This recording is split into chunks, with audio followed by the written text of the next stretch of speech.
welcome back. Today we will further extend our understanding on coelom. In our last class, we try to understand how the formation of coelom takes place. What are the different types of coelom? So coelom, we understood that it's a body cavity. That is secondary body cavity. That body cavity is lined with the mesoderm, both body wall as well as the gut, and whatever the space that you find, we call this as a secondary body cavity, otherwise coelom.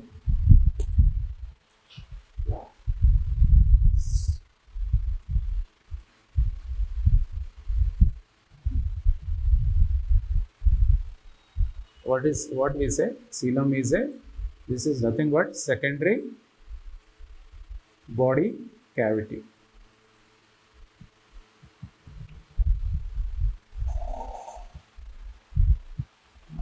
We will see the differences between in today's topic we are going to understand what is the advantage of coelom over pseudocoelom.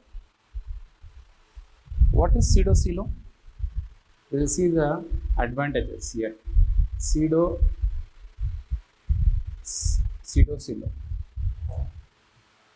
See, actually here the pronunciation for generally we use the word here coelom is right pronunciation should be in the form of coelom. How to pronounce this? How to pronounce coelom?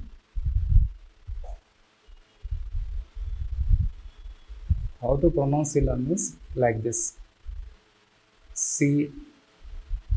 Coelom.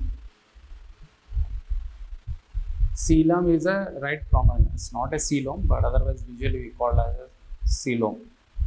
Anyhow, pseudocoelom. Pseudocoelom, we'll see the differences between pseudocoelom and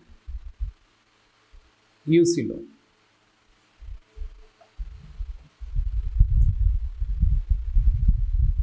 We will see the advantages of eucoelom over the pseudocoelom.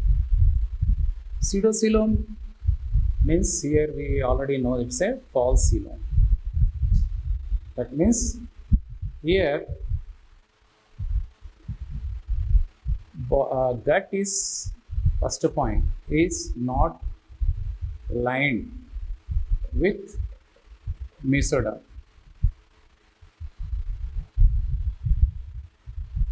In eucoelom, here gut is lined with the mesoderm.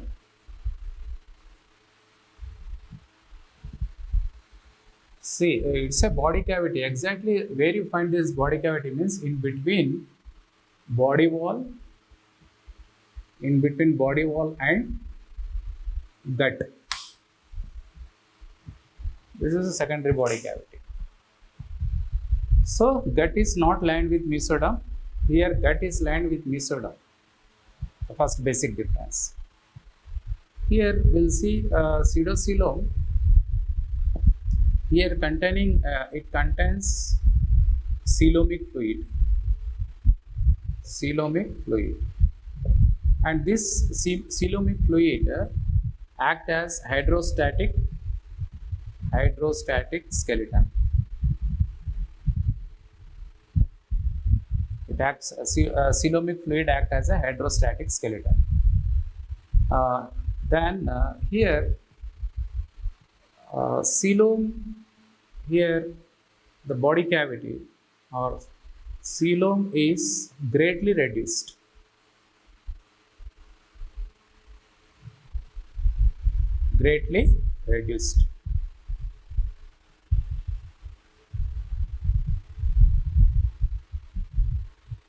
That means because here why it is greatly reduced means due to the development of visceral organs.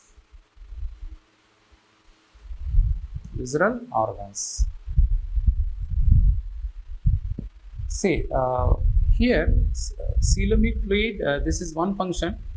Another function here is coelomic fluid Since gut is not lined with mesoderm, a nutrient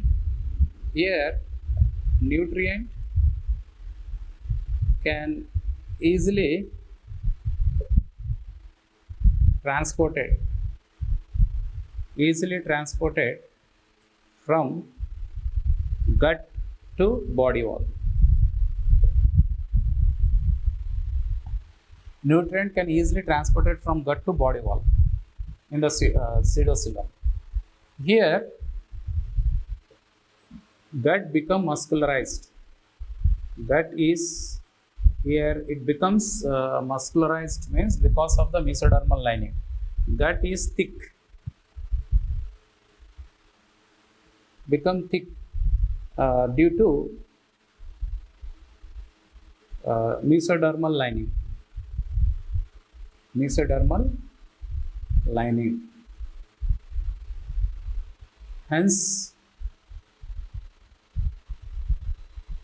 Hence gut becomes regionally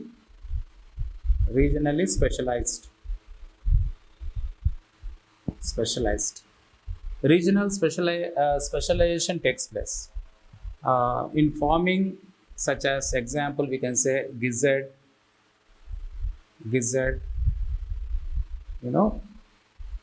formation of special structure like stomach, and this phenomenon we referred as primary induction.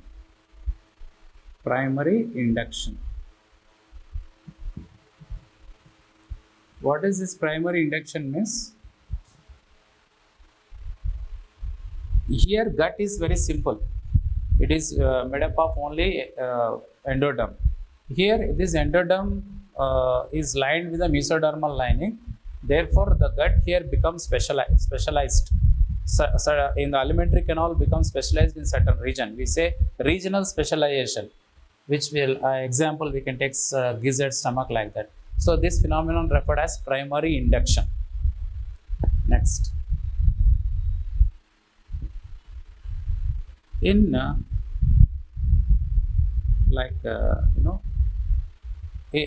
this coelomic fluid here, coelomic fluid helps in transportation of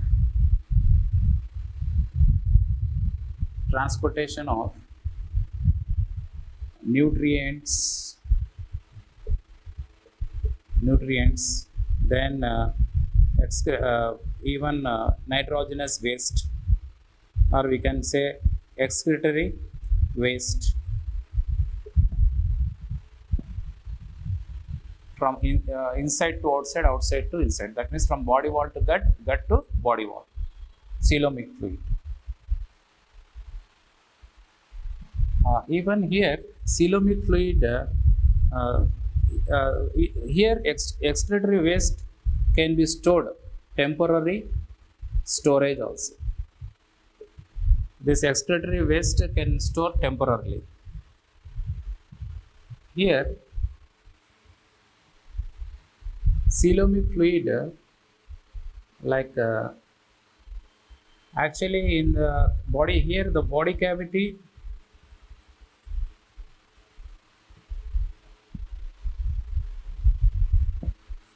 here the body cavity we can take like this.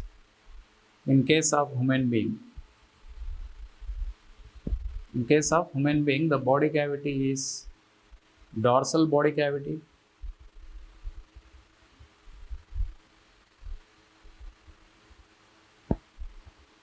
this stores or it covers brain and spinal cord.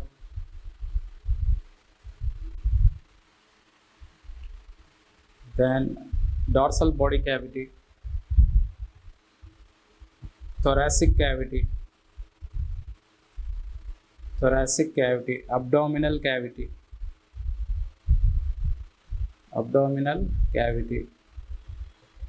So these are all the major body cavities in case of eucoelomate.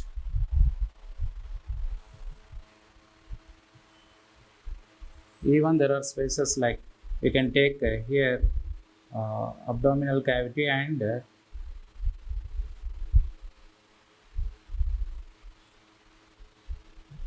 pericardial space and pleural space, pleural cavity. So these are all the cavities here. You don't find such cavity here. It's cavity is filled up with the coelomic fluid. Here pseudocoelom is formed. It's a pseudocoelom is a persistence of. It is due to the persistence of blastocele.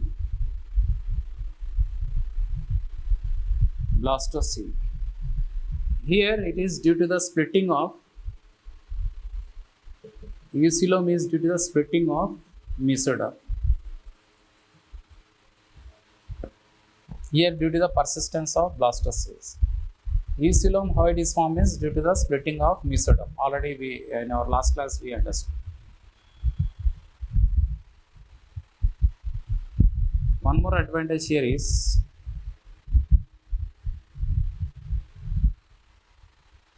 because of the pseudocoelom, organs are not organized. Organs are not organized. Here, organs are arranged in organized form.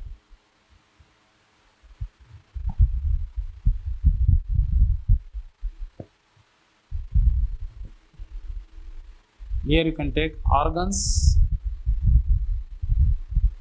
movement depends on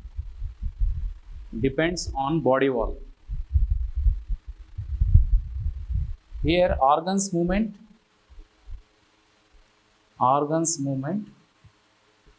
independent of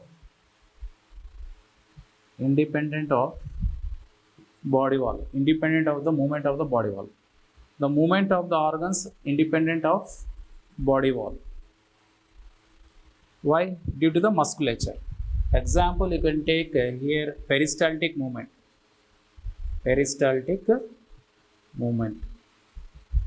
Movement of alimentary canal.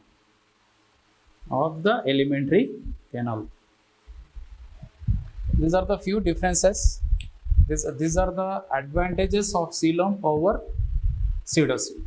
Pseudocoelom is it also, in both the cases you find the cavity, body cavity, but here the body cavity is greatly reduced. Why it is greatly reduced?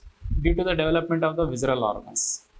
Then what are the in highly evolved organisms such as human being, where this body cavity you find means these are the body cavities.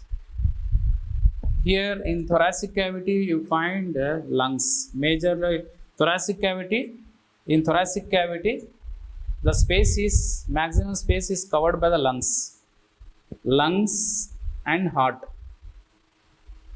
In abdominal cavity, alimentary canal, that means stomach, intestine, etc. In pericardial space means here, this is a lining of heart covered with the two layers. See, visceral organs here, let me write. Visceral organs here covered with two lining. That means outer parietal layer and inner visceral layer.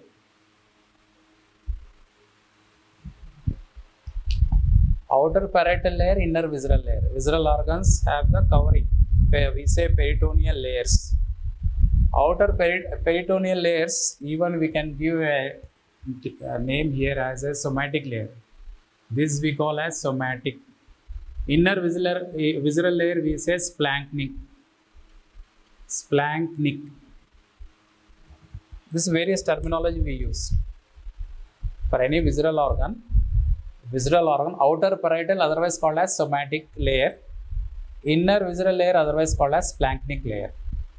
What are these layers means? They are the covered with the what you call peritoneal layers. We say it's a peritoneal layers. So these peritoneal layers are somatic and splanchnic. It is because of this visceral organs or can what advantage of coelom here is visceral organ can develop here, increase its size,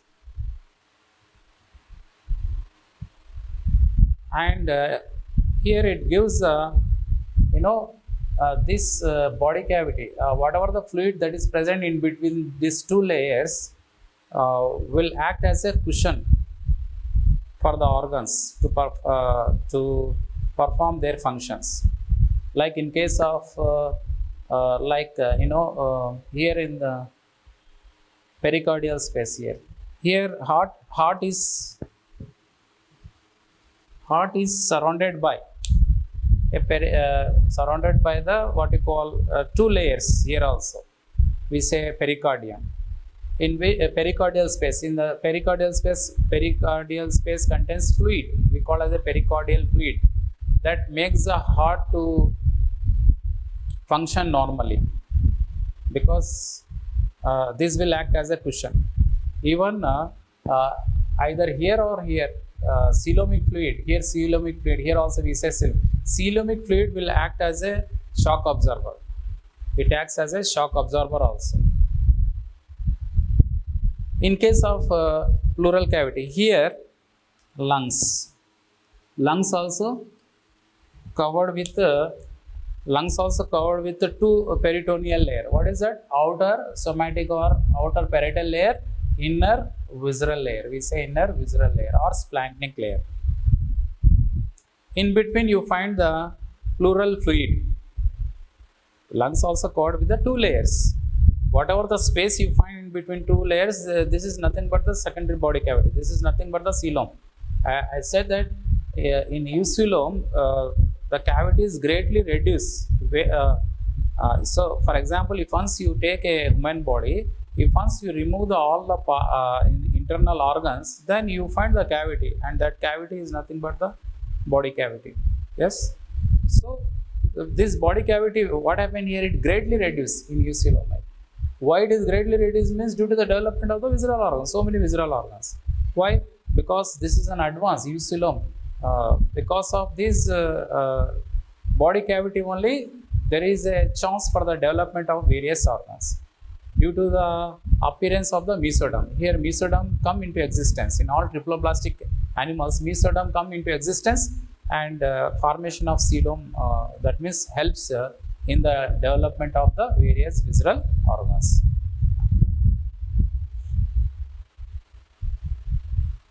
Here one more point you can add, the advantage of eucoelom here is like in invertebrates,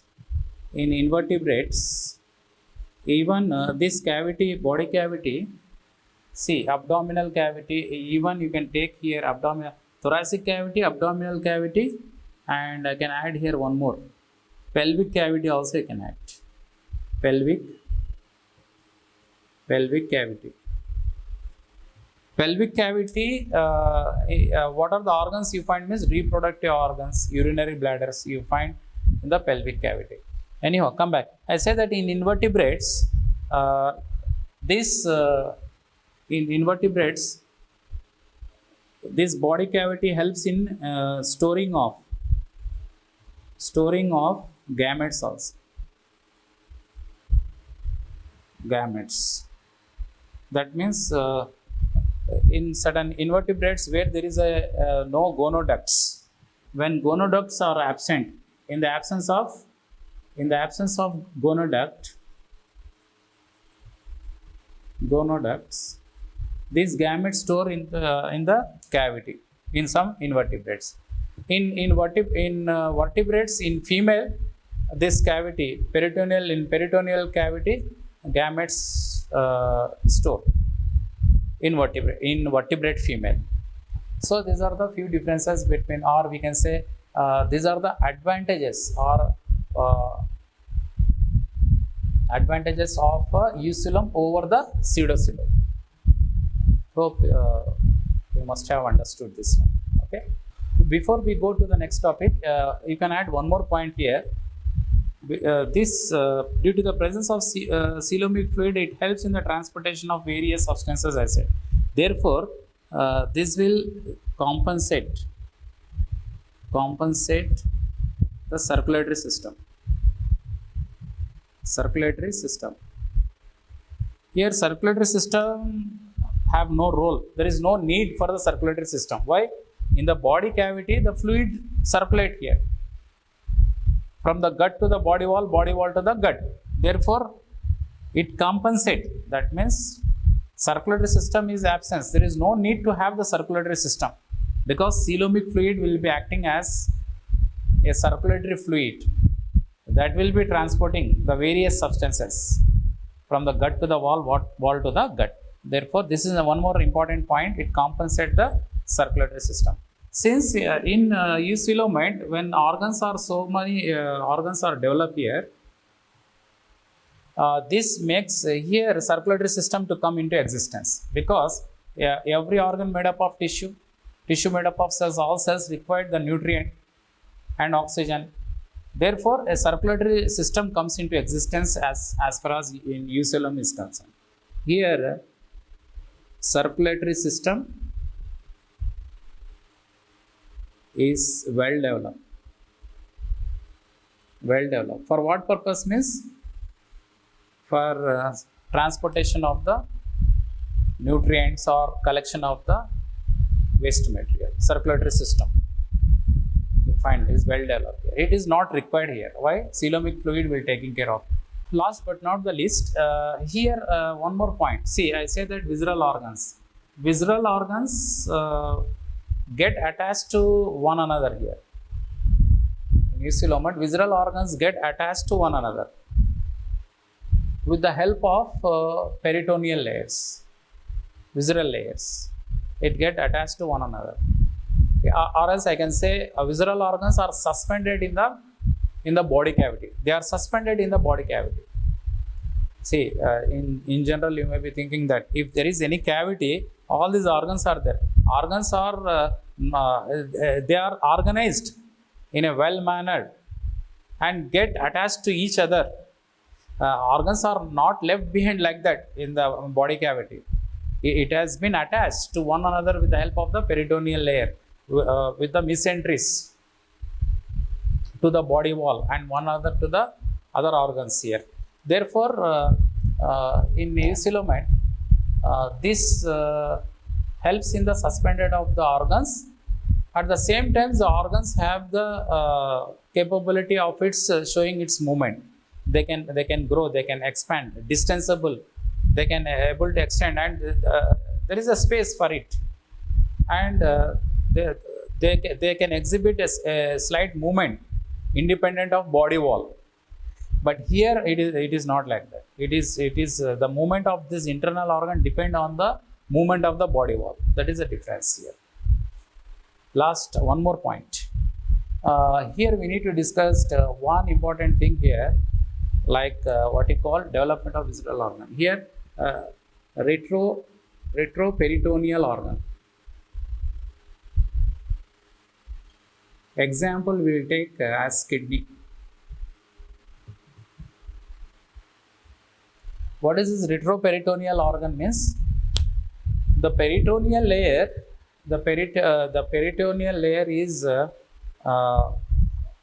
means this kidney is attached to the body wall, and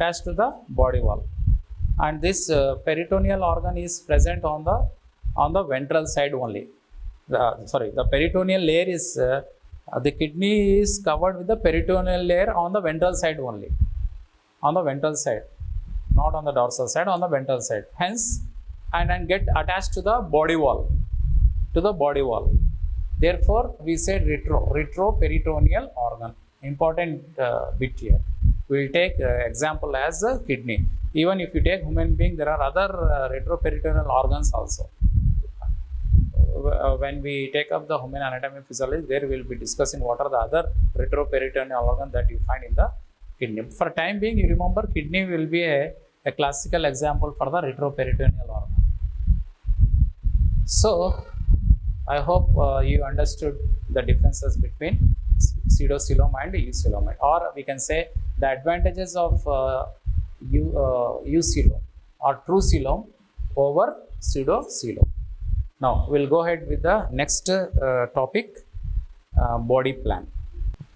Okay, now a very small topic here. We will talk about the body plan.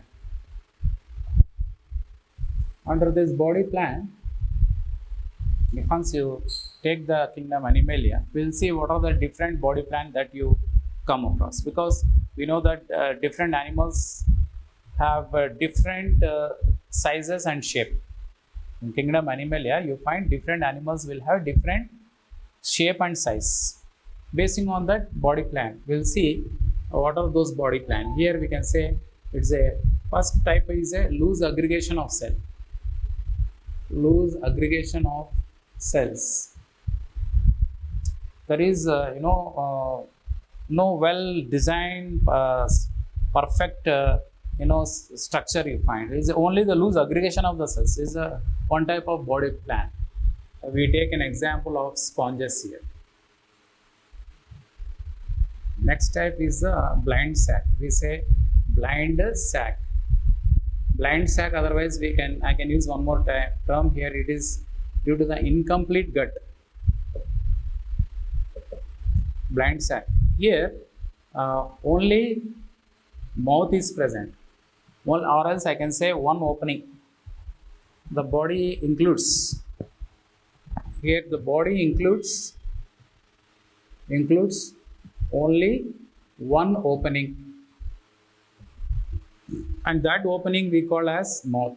Only mouth is present. Only mouth is present, mean to say that anus is absent. Anus absent. Such type of body plan we call as a blind sac. What example you give here? You can take cnidarians, ctenophores, Ctenophora, phylum Ctenophora, even Platyhelminthes.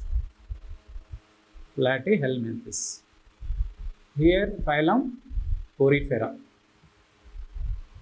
Cnidarians, Ctenophora, Platyhelminthes. Then next is, we can say it's a tube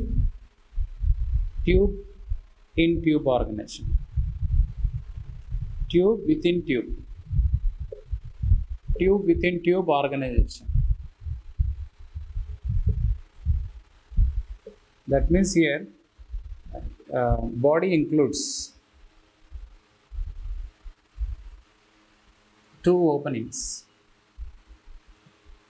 That means here it starts, here alimentary canal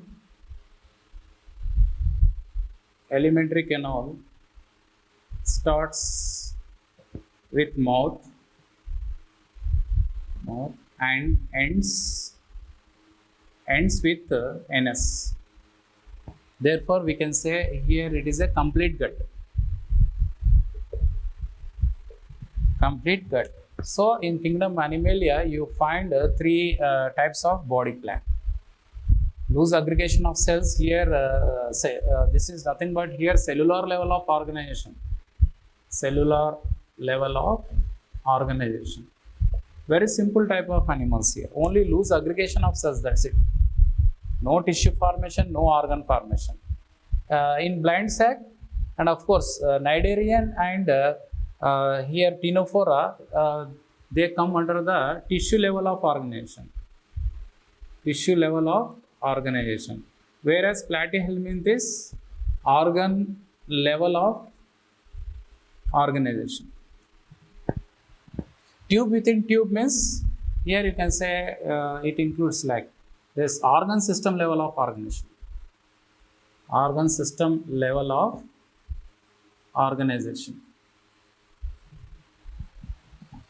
In the whole animal kingdom, we divide this body plan under basing on the level of organization and formation of particularly the gut. So if the bit appears, what is the body plan in sponges means you can say loose aggregation of cells. Here blind sac means don't get confused. It's a blind sac means we refer to the incomplete gut. Why we say incomplete gut means only mouth is present, anus is absent. That means ingestion and egestion takes place through only one opening. Tube within tube, yes, this starts from here example. You can take it starts from nematoda or Nemate helminthes. From nematoda up to the level of chordata. It starts from nematoda up to chordata. The complete gut you find. So this is all about your body plan. The next important subtopic we will say segmentation. See, these are all concepts we are learning before we start the characteristic feature of phylums, because these are all the terminology there it comes. What is segmentation? Segmentation is nothing but it is a serial repetition of organs, some organs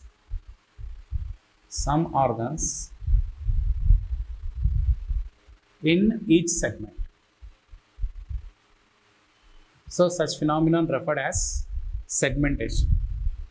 A serial repetition of some organ takes place in each segment of the body. So this phenomenon referred as a segmentation. See, segmentation again we can understand in this way. Segmentation, maybe it's a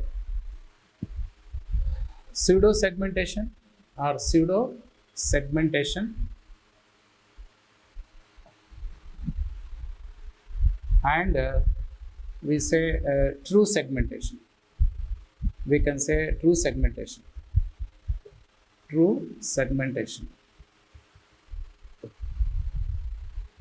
For true segmentation, otherwise we call as metamerism.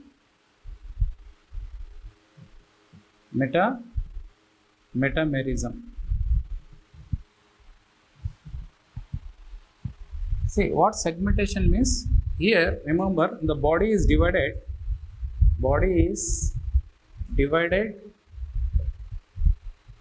into many parts.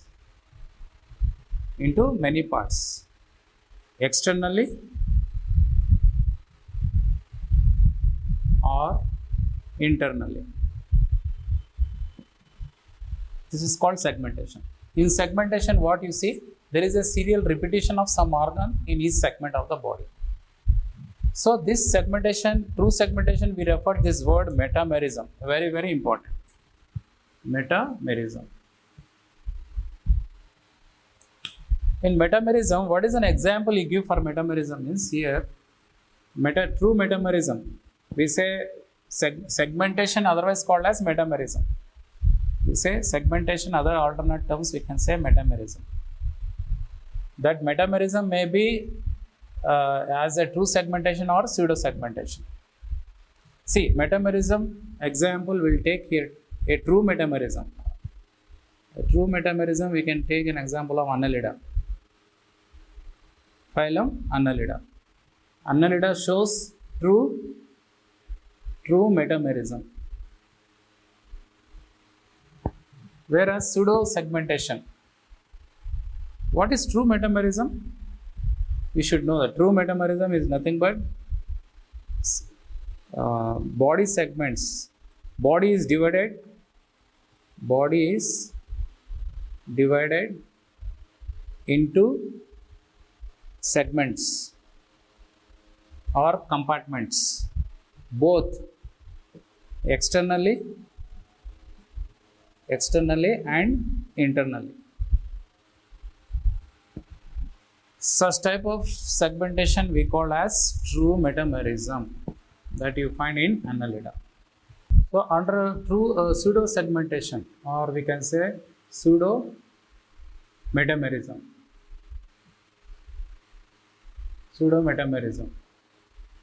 Under pseudo metamerism, we take an example of platyhelminthes. Platyhelminthes. Here, the body is divided. That means into segments. Body divided, or body shows segments only externally. Here the body shows segments externally.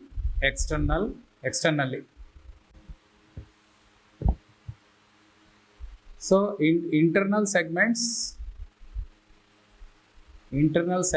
absent. You don't find internal segmentation. It is due to the solid body plan. Inside you find the tissue. Organs are fixed, no segmentation. Only segmentation seen out externally. Such type of segmentation we refer as pseudo-metamerism or pseudo-segmentation. Example, platyhelminthes. A true segmentation means metamerism, true metamerism in case of Annelida. So these are the basic points that you need to remember under the segmentation. There are certain animals where you don't find both externally as well as internally. No segmentation. There is one more category. Here, no segmentation. What is an example means mollusca. Mollusca are those animals where the body will not show any segmentation, both externally or internally. You don't find any metamerism. That means in mollusca, metamerism absent.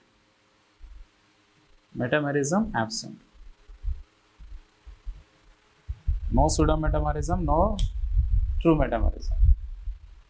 This is like you find in the phylum Mollusca. Next, we will discuss on the last subtopic, notochord. Basing on these are all the characters that you come across in kingdom Animalia and different animals. Basing on these characters only, we classify. There are different types of classification basing on these characters. So we'll go ahead with the notochord. So till now we understood what segmentation is. Segmentation, see, while discussing coelom, there I told that segmentation is due to the formation of the mesentery. Like in Annelida, there is a formation of mesentery. Mesentery that separates the compartments. Mesentery divides the body into many segments. What is mesentery? Is a double fold of peritoneal layer. What is peritoneal layer? Peritoneal layer is formed by the mesodermal cells during the embryonic development. That divides the body into different segments. In each segment, you find at least a few organs will be repeated. Therefore, this phenomenon we call as a metamerism or segmentation. Pseudo-segmentation and or pseudo-metamerism and true metamerism already we have understood. Now, very important a character that you find in the animals, notochord. What is this notochord? See, this is a rod-like structure. A rod-like structure observed or seen during embryonic development.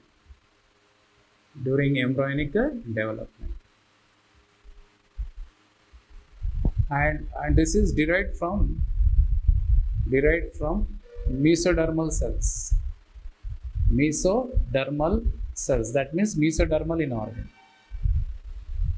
We say chorda mesodermal cells, or simply we can say derived from the mesodermal cells. So mesodermal in origin. Therefore, we can say mesodermal in origin. This is the first a plate-like structure. This is rod-like or plate-like a hard structure. This is the first bony structure. Otherwise, during the embryonic development, this notochord is a bony-like structure or rod-like structure. that we observe during the embryonic development. See, notochord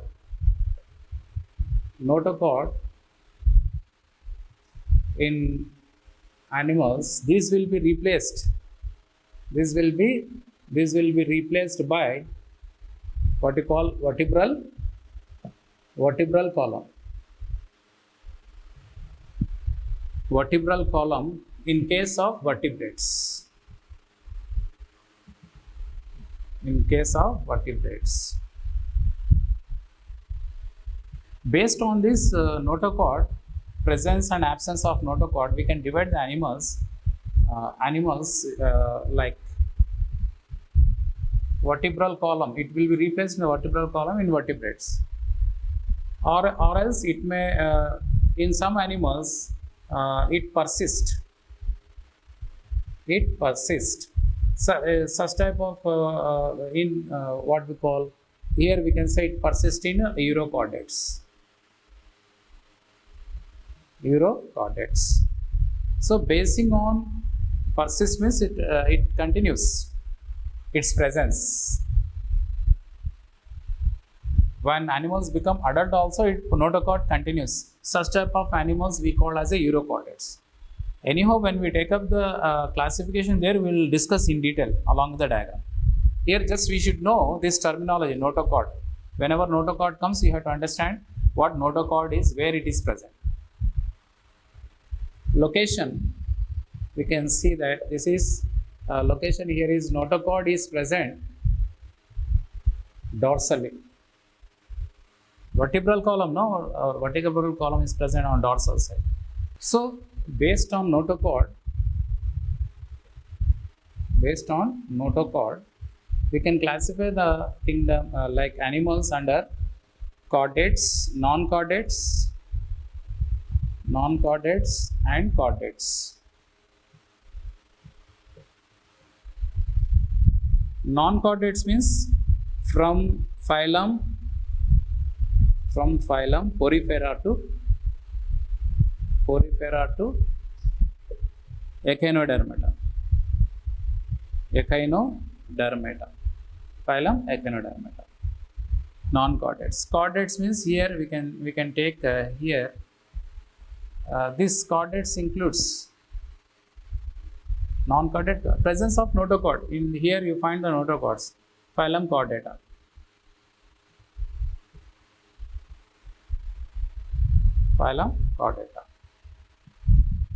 So we can divide the animals under two categories on the basis of presence and absence of the notochord as non-chordates and chordates. Whichever the animals where you find the notochord, we place those animals as chordates, and notochord is absent means non-chord. Simple. From phylum Porifera to Echinodermata. Otherwise, we can say non-chordates. Here, non-chordates are invertebrates.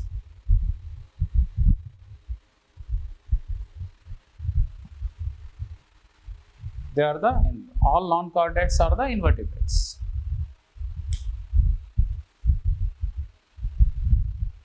Chordate, under chordata again there is a classification, urochordata, we say urochordates, cephalochordates, then vertebrates. All this classification at present is not required, just to understand what notochord is. So notochord will vertebral. What is the role of vertebral column? Is a vertebral column. In vertebral column you find the cavity. In that cavity you find the spinal cord. That means it protects the spinal cord. What is spinal cord? Is a part of the central nervous system. Central nervous system includes both brain and the spinal cord. So up to here, whatever last 2-3 classes, whatever we discussed, these are the very, very important concepts and points or terminology, all we have covered, so that while we discuss the phylums, it will become very easy to follow. Okay. Here some of the missing points. Now we will come to conclusion.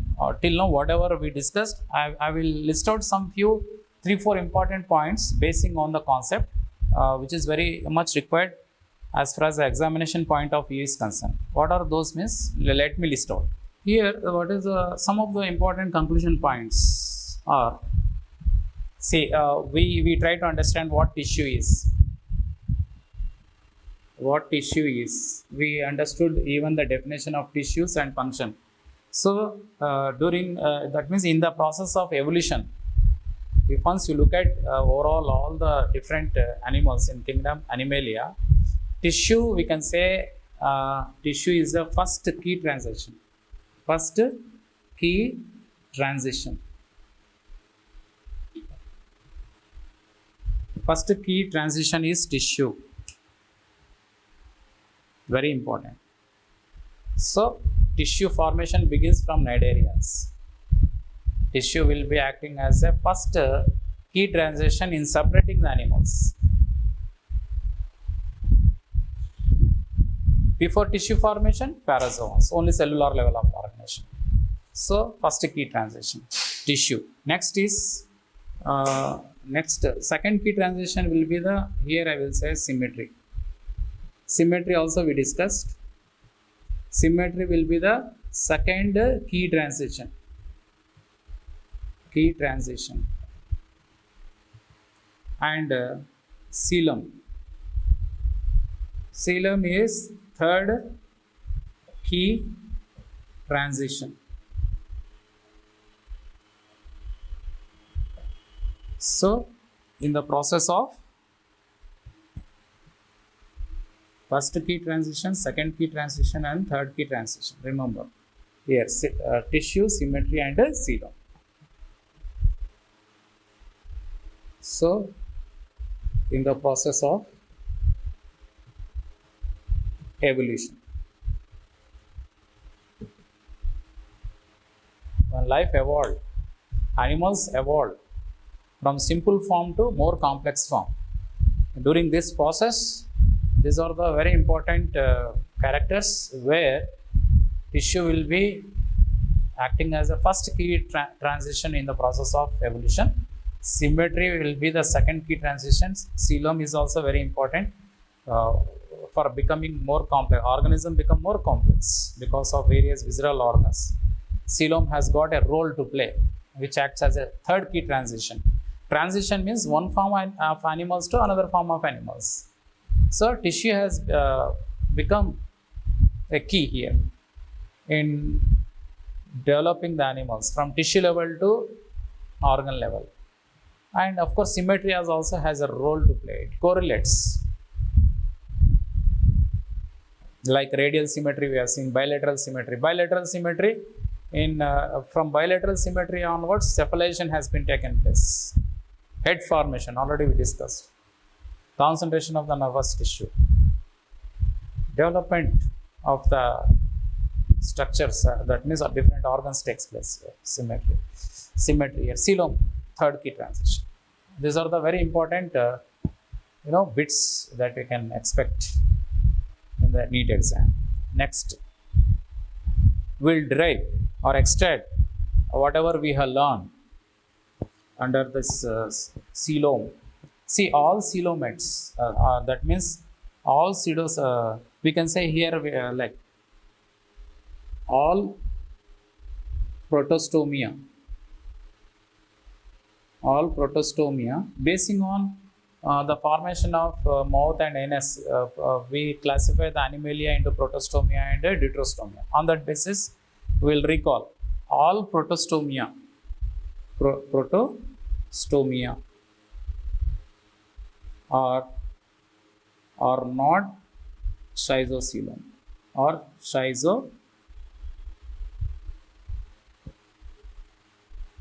schizocoelomate.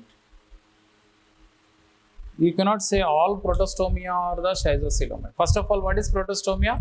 Formation of, that means mouth first, followed by the anus. In protostomia, you find even acoelomate also. Only mouth formation is there. No formation of, no incomplete gut, no anus formation. Therefore, you cannot take as granted that all protostomes are schizocoelomates. No, actually there no split in acoelomate platyhelminth, there is no splitting of mesoderm takes. Only mesoderm appears, but splitting of mesoderm will not take place. A very important concept.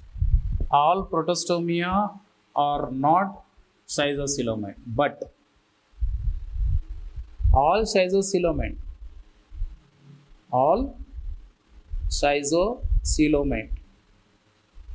are protostomia or protostomes.